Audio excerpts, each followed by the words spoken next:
loolu da ngay yëy suukar bi. non man kay. jëla ceeb bi nga baxal suukar baax na moo ëpp kii. moo ëpp sécurité. yàlla baax na ayca. yow dëkk bi daa changé de. fan yi am na kenn ku ñu convoqué waxu ci ba tey te dem na wuy ñu yendu loo ko fa ba ngoon. kan la ci gars yi. gars yi wax. déet wax kay day mat. gars yi timi ko moo ko waaye wax dinaa ko wax. mu ngi seetaan te xam na. kon bàyyi toog di wax rek noonu day jeex de. d'accord ngeen waxul leen woo ci dëkk bi.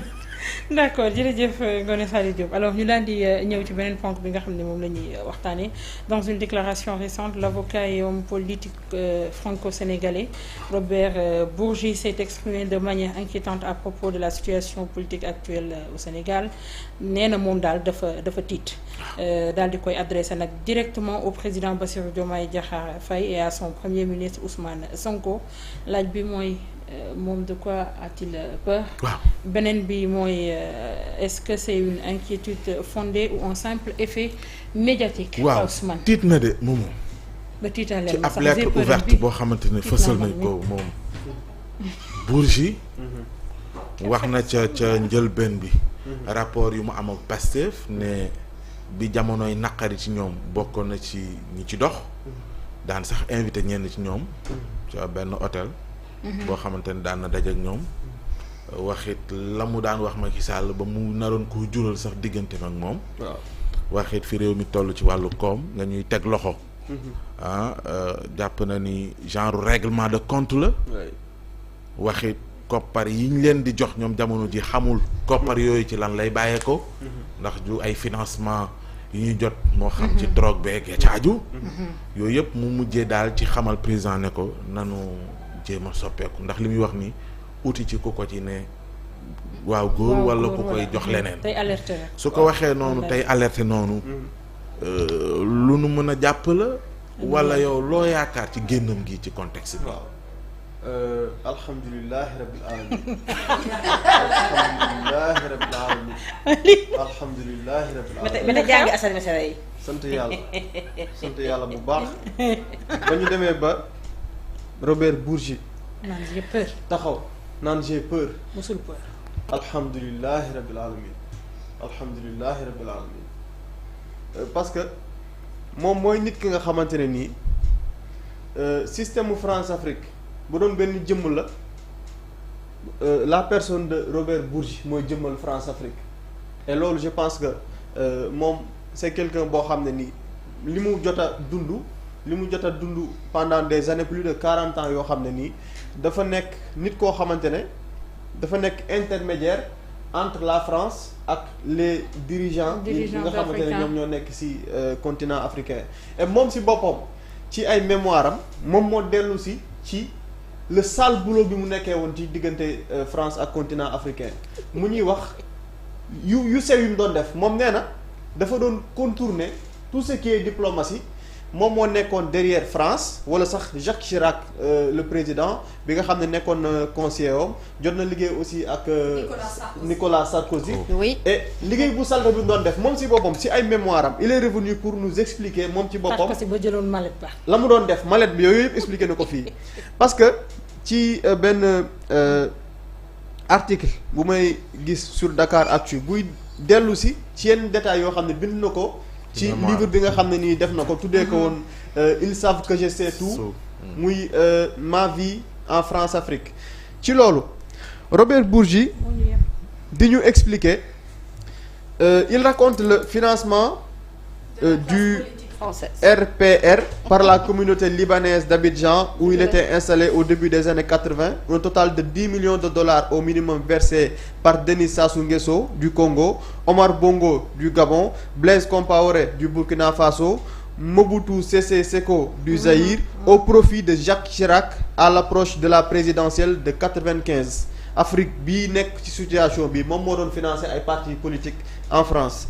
mu ne avant la présidentielle de 1988 il relate avoir croisé dans l'antichambre du bureau d'Omar Bongo Roland Dumas, ministre des Affaires étrangères de 1988 à 93, venu lui aussi chercher une valise d'argent pour le compte du président socialiste François Mitterrand. Omar Bongo alimentait également le PS, il misait sur tous les chevaux pour être certain d'avoir le gagnant. comme il l'a fait en 1995 au profit d'Édouard Balladur pour assurer ses arrières en cas de victoire face à son rival à l'élection présidentielle Jacques Chirac qui l'emportera. Pour la présidentielle de 2002, ce sont à nouveau près de 10 millions de dollars qui ont été versés pour la campagne de Jacques Chirac par les présidents gabonais, congolais ou encore Abdoulaye Wade du Sénégal. moom moo ko wax. Blaise Compaoré fera déposer à l'Élysée 3 millions de dollars dans 4 djembés ivoiriens. Laurent Gbagbo, pourtant proche des socialistes, la même somme dans les sacs de la marque Puma, clamera-t-il. Chirac aimait les sous, peu importe de qui il venait, il était irrésistiblement attiré par l'argent, estime-t-il. En revanche, il n'y a selon lui jamais eu d'argent africain au profit de l'ex-président français Nicolas Sarkozy 2007-2012 ak leneen moom moo ko bind. non mën naa yem parce que dernier paragraphe bi livre bëri na. rémunéré par ces derniers. maanaam loolu rôle boobu doon joué moom.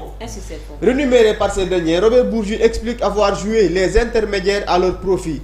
Mes missions consistaient à faire passer des messages plus ou moins cryptés.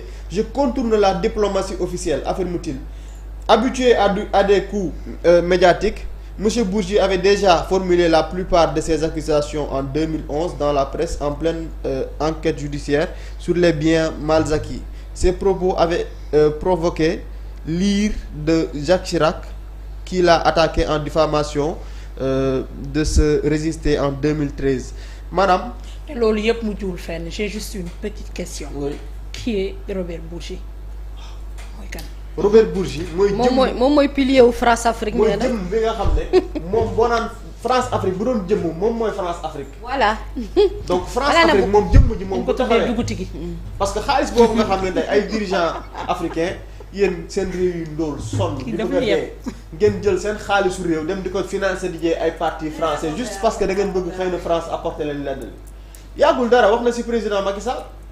ci la ñu seex le président Macky Sall bi muy soog a falu ci première semaine yi dafa def appel à Robert Bourgi ne ko man kat damaa falu nii waaye su ma falu réew mi day dëgër donc damaa soxla xaalis qu'est-ce qu'on va faire damaa bëgg nga dem ci président français mu daal di may lebal mu daal di may jox xaalis nee na ci noonu ci la daal di woote ca palais France bi mu daal di dem foofu gisante ak président mu daal di koy booleeg un ministre mu daal di yëkkati maletu xaalis boo xam ne moom la jox président Macky Sall xaalis yi njëkk yi Macky Sall décaissé ci bi mu accès au pouvoir moom moo dox intermédiaire boobu ba ñu jox ko xaalis boobu donc loolu moom mooy waral après Macky Sall par la suite mu daal di dem ñu defaral ko le plan Sénégal émergent daal di ko financer peut-être ci xaalis bi nga xam ne moom la waroon doxale léegi loolooy waral nag tey France bu bëggee dara du ko mën a bañ mu looloo indi tey situation économique bi. am ci ku mel nii bu dee daje naag ñenn ci waa Pastef fii duñ tiita. loolu de waaw ay waxam la loolu ay waxam la lii leer ba leer mooy même bu fekkoon sax toog na ak ñoom. ak ñan la ci ñoom. waaw xaaral bu dee toog na ba ne il a peur kay mooy toog ba amul sens. parce que moom ci ku mës a kontaan rek. ci ku fekk na mu defi pexe. mu ngo su kontaanee si yow man kay kañ laa doon ragal tiit sama fit bi dem mooy bu ñu toogee.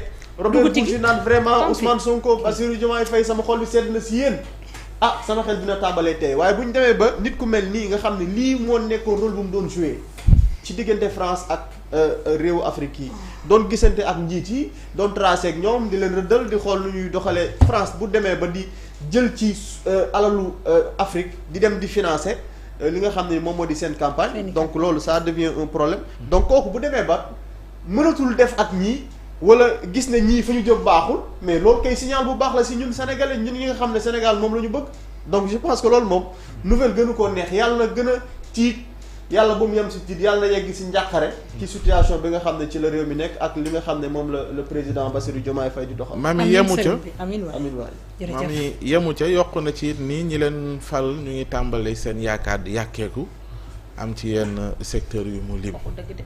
maa ngi jàkkaarloog lettre Bourgi bi. Bourgi mu ne la gouvernance patine mu ne l'économie chancelle mu ne